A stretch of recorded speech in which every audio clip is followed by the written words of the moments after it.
Good evening, Mustang families, and welcome to our first ever, but hopefully not annual, virtual open house.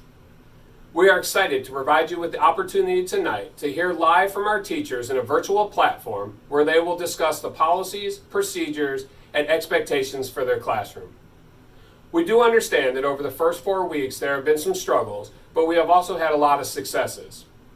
Regardless of platform, e-learning, or on campus, we are fully committed to providing our students and staff with the best possible learning environment.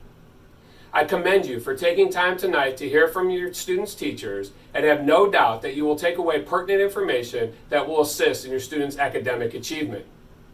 A couple friendly reminders that when you enter the Zoom calls, please make sure your microphone is on mute, and that if you have any questions during the presentation, please utilize the chat window. After the presentation, if you have any further questions, you can communicate with your students' teachers via email on Focus or Outlook. So ladies and gentlemen, sit back, relax, and enjoy our virtual open house.